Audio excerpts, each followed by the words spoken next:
Good morning, my dear brothers and sisters.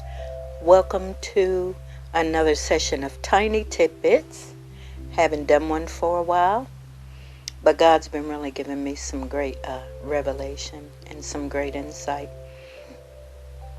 So I did do a tiny tidbit labeled, "Why Are You Begging?" But I want to name this one, I want to title this one, "Why Are You Begging?" as well as kind of like a little side piece of the first, "Why Are You Begging?" And the reason was, I went to the grocery store. And you know how you go to some of the grocery stores now and you have to pay a quarter to get your cart?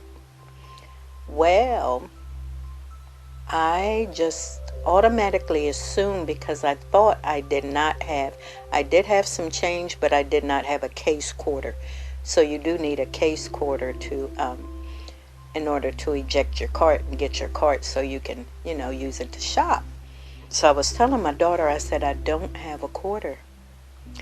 And so a lady walked past and she heard me say, and she said that I didn't have a quarter. And she said, "Oh, here, I have one." And I said, "Do you want the change for it?" I said, "I have change." She said, "No, that's okay." So she gave me a quarter, and then I, got my cart and did my shopping. But God gave me some revelation on that. And I just feel like these tiny tidbits are like, they're just so powerful. When God gives you revelation, it's just so powerful. It can seem like it's small, but it's really powerful.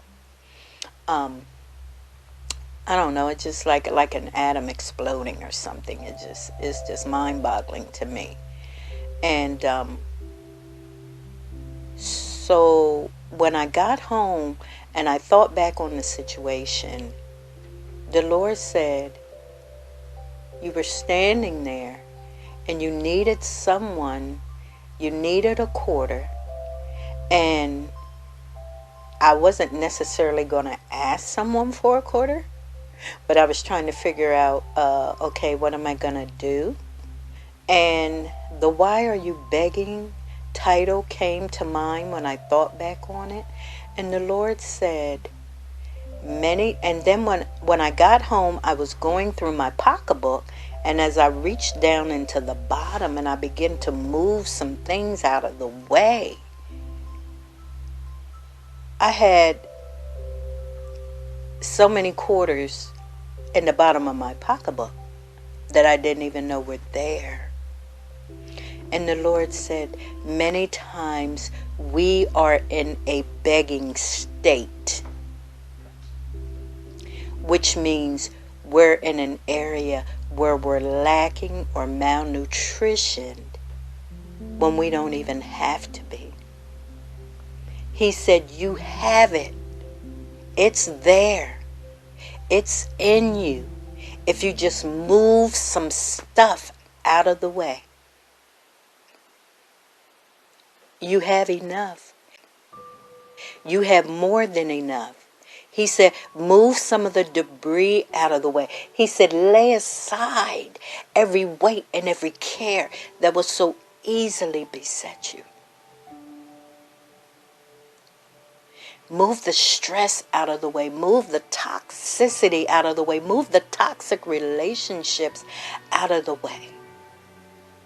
He said, seek me and you'll find me. If you seek me with all your heart, you'll find me. I had to move stuff out of the way. I had to dig deep. He said, why are you begging? He said, I've never seen the righteous forsaken or a seed begging bread. And when he says righteous, if we're in a begging state, I have anxiety that's like a begging state because we're needy. We need healing. We desperately need relief. We desperately need help. Or if we're dealing with stress or high blood pressure, or whatever the case may be, why are we begging? He said, I've never seen the righteous forsaken or a seed begging bread. Maybe in some area, doesn't mean we're not saved, doesn't necessarily mean we backslid, but sometimes not being in right standing is not being close enough. Not being in right standing. He said, I've never seen the righteous.